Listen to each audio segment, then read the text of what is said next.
So let's continue with part two of our discussion of Neoplatonism and Sufism. Now we'll turn to individual Sufis, the most prominent of them, and one that we'll be revisiting in future is Jalaluddin Rumi, who died in the 13th century.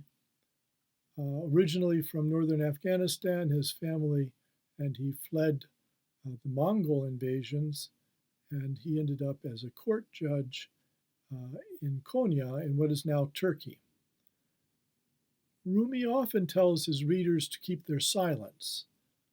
He believed that when there's perfect communication between the seeker and the goal, that is to say, between the believer and God, there's no need for words. And again, this is a Neoplatonic principle that ultimate reality, the one, the good, is ineffable, is beyond description. Rumi also talks about the return to the true self and mirroring the soul in others. So he describes how he keeps seeing the image of Shamse Tabrizi, his spiritual teacher, compared to a moon. He says in one poem, if Plato had seen the beauty and loveliness of that moon, he would have become madder than I and more distraught. Eternity is the mirror of temporality and temporality of eternity. In that mirror, these two are intertwined like his two tresses. And this poem, sentiment, recalls Socrates' principle of looking into the soul through another's soul, and also recalls the principle of seeking the union of the soul with the one. Rumi, throughout his life, developed what we might today call bromances with other spiritual seekers, and he would become very enthusiastic about someone who he thought had special insights. Shamse Tabrizi was one of his favorite such persons. He was a wandering Sufi and may have met a tragic end. There are some sources that maintain that other disciples of Rumi became alarmed and disturbed at how much time Rumi was spending with Shamse Tabrizi. They became jealous, and so they may have done away with him. Other sources say that being a wandering dervish or Sufi, he just moved on to other pastures after a while. But by all accounts, Rumi was stricken by the absence of his dear friend. Another place that you see Neoplatonic influences is at the very beginning of Rumi's long didactic poem, the Masnavi, which is often called the Song of the Reed. And let's just consider it for a moment in the terms of Neoplatonism. It says, in the translation of Richard Tillinghast and Elie Shafak, listen how this flute complains, how it tells of estrangement. It says, ever since they cut me from my reed bed, men have cried and wailed when I cried, and women too. I want a heart wounded by separation, so I can tell the pain of longing. He who is cut off from his essence looks for the time of reunion. I wept and moaned in every gathering, with the well-off and the badly off. Everyone in his own way became my friend. No one wondered about the secrets I have inside me. My secret is no different from what I cry aloud, but the light to understand it is not found in the eye or the ear. The body is not hidden from the soul, nor is the soul a secret to the body. Yet no one is permitted to see the soul. The voice of the flute is fire, not wind. Whoever does not have that fire inside him, let him disappear. The fire of love has struck the flute. The frenzy of love has struck the wine. The flute is one of a pair separated from a friend, and it is that friend. It has torn the curtain. It has ripped away our veils. Uh, the imagery of this poem has to do with the reed flute and thinking about how it has been torn from its bed. Uh, like the soul in Neoplatonism, it's in between. It grew in mud, but now it is torn away from the mud and it's being used to produce heavenly melodies. And it's full of longing and um, a feeling of separation and anguish at that separation on two accounts in this poem. One is it still misses its reed bed. It still has that longing for its origins in gross matter, but it also aspires at the same time to a higher level to love of and union with the divine. So the reed flute is a symbol here of the human soul. And although concrete imagery is being used by the poet, the philosophy behind these images is heavily Neoplatonic. So its music aspires to the noblest parts of the soul. It's doubly orphaned, I'm arguing. And as is typical in a kind of Sufism, God is imagined as the beloved. The phrases of romance are deployed by the believer for the divine. Another great Sufi thinker was al-Hallaj, who died in the 10th century, who said at one point, according to his later followers, I am he whom I desire, whom I desire is I. We are two spirits dwelling in a single body. If you see me, you have seen him, and if you see him, you have seen us. This sounds Neoplatonic, that God is everything and that so individuals are, in a sense, God. But I would argue that it's closer probably to Plotinus and the Neoplatonic thinking that the one suffuses everything and individuals then are also caught up in the one.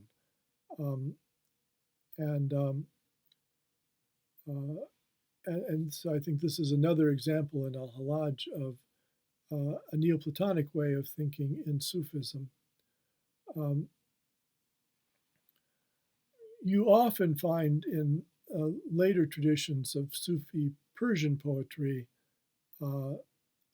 that it repurposes, as did Rumi, love and wine poetry for spiritual purposes. These poems originally had a secular setting at the court or were for personal use, but Sufis would reinterpret the symbols so that yearning for the beautiful woman or man becomes a yearning for the divine beloved, for God, and a night of heavy drinking becomes an intoxication with the divine.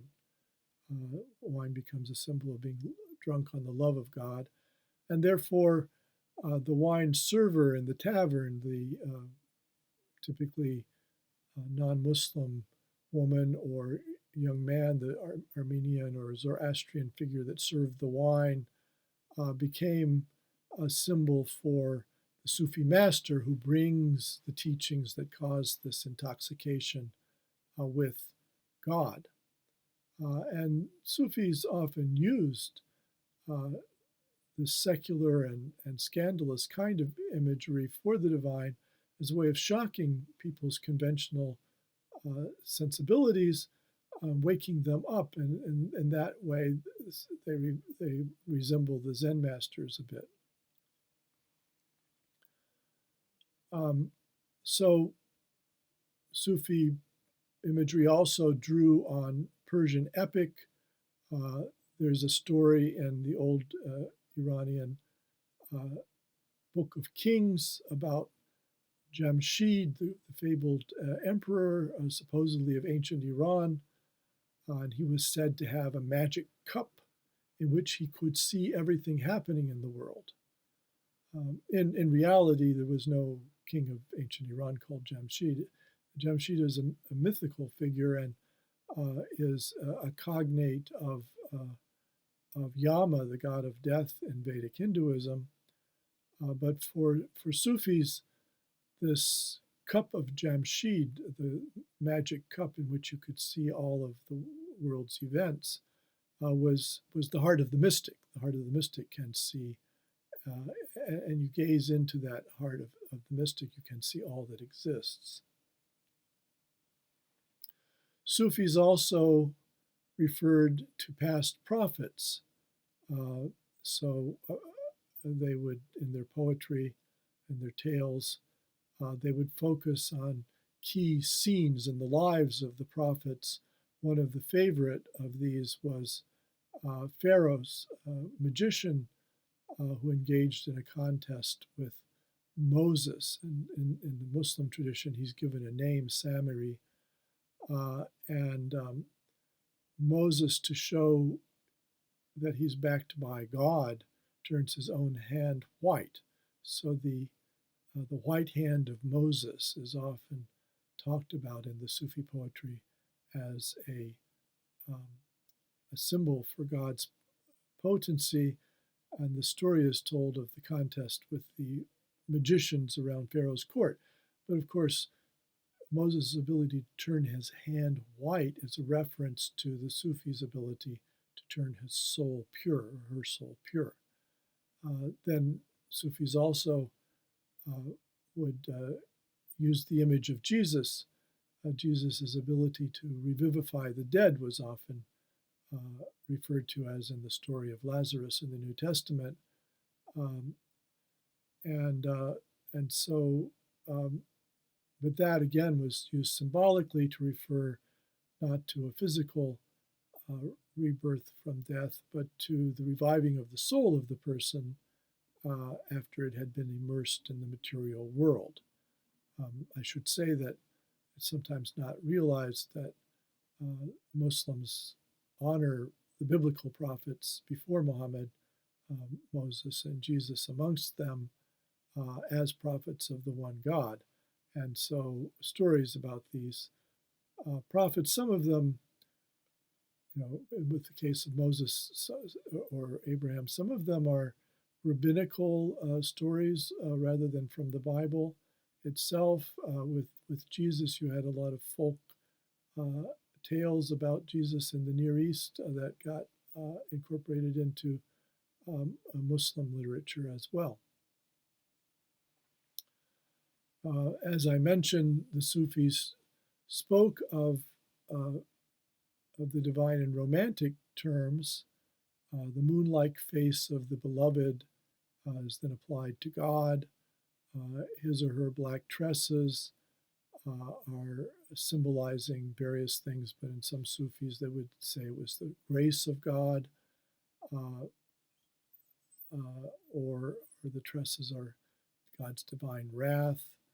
And I'm depending here on Professor Karl Ernst. The nightingale singing a song about the missing rose, about missing the rose, is allegorizing the soul's yearning for God. And that's a very common theme, both in poetry and in art, of the nightingale singing. It's thought that the nightingale is forlorn, is missing the rose. And then the Sufi poets, being in the medieval era, often used the language of alchemy, but they weren't interested in turning lead into gold, at least most of them, I think, weren't. But they were using alchemy to symbolize the process whereby the soul is transformed from gross lead to the spiritual gold. Sufis often appropriated poets who weren't really themselves Sufis. The language of Sufism was so popular and so ubiquitous that it's sometimes difficult to tell whether you're reading a Sufi author or a secular author who uses Sufi themes. And so you see this with Hafez of Shiraz, who died in the late 14th century. He wrote romantic poetry, court poetry. He was a court poet for the Enjuyid dynasty, which was a Mongol dynasty, and was supported by the local potentate Shah Abu Ishaq. So a lot of Hafez's poetry explores inner emotions. The first poem in his divan, or his collection of poetry, begins by talking about fear. He addressed ethics, and he sometimes used Sufi imagery or tropes. But I think in a lot of Hafez's poetry, when he's talking about wine, he's talking about the real thing. Nevertheless, because he shared in a common language, a common set of images with the Sufi poets, because sometimes he actually did veer over into Sufi themes, Hafez was picked up by later Sufis and read through that lens. So even though he perhaps was not himself a Sufi, he was appropriated by them, and often the general public also would read some of his verses in a Sufi mystical manner rather than in a concrete secular one, which was often their original context. So my general point in this lecture has been to try to show the ways in which Sufism as a Muslim form of mysticism intersected with the Neoplatonic heritage. And we've focused especially on poetry here, but if we were to go over into considering prose works of metaphysics and theology, the impact of Neoplatonism would be even more apparent. And it really became, in many ways, as I said, in Iran and in South Asia, the primary philosophical vehicle for Muslim thought for many centuries. And it had often been said by academic scholars beginning in the 19th century that Muslim philosophy declined after a certain time, after especially Averroes in Andalusia, in the West. But I think that was because they couldn't see what the Iranians and Indians were doing with Neoplatonism as philosophy, because it became very much intermixed with a kind of spirituality and with theology and mysticism. And this is not peculiar to the Muslim world. Someone like Henry Moore, the Cambridge Neoplatonist of the early modern period, I think could also be characterized in some of these terms. And Neoplatonic mysticism and that kind of mystical philosophy flourished in Europe as well. But I think it is also the case that some of these Neoplatonic philosophers in the East developed genuine technical philosophical methods and terms, even if they were often mixed with Sufi themes of union with the one God and so forth. So I thought it would be interesting for you, given that we talked about Platonic thought and its ideals of happiness, to link that up with with the Sufi notions of happiness. And really, in both, I think true happiness cannot be found in the world of gross matter, in the world of fleeting, changeable things. For both Platonism and Sufism, it's the contemplation of the divine. It's the acquisition of good character, of the attributes of goodness and high ethics, and really the attempt to become more like the divine. And of course, in Islam, there's a very strong division between God and everything else. So you can't, in Islam, speak about divinization in the way that Plato or Plotinus did. But they have substitutes, and it comes to, I think, much the same thing as that the Sufi becomes closer to those ideals. And in some Sufi thought, the Prophet Muhammad himself was thought of in Neoplatonic terms as the perfect human being, al-insan al-kamil. What they meant by that was that he exemplified in himself, according to the way they looked at things, the highest ideals, the forms in a Platonic sense of goodness and so forth. So that was a kind of Neoplatonic prophetology that you had, and many of the people who wrote about Muhammad as the perfect human being, the perfect person, were themselves Sufis. And this way of thinking, this vocabulary has declined in modern times, and in fact would be felt offensive by some more literal-minded contemporary Muslims. But it has a 1,000-year history and was really, I think, anyone who wants to understand Sufi poetry and really Persian and Urdu and other poetry in Muslim majority lands in the medieval and early modern period must reckon with its Neoplatonic background. So I'll leave it there, and we'll see you next time.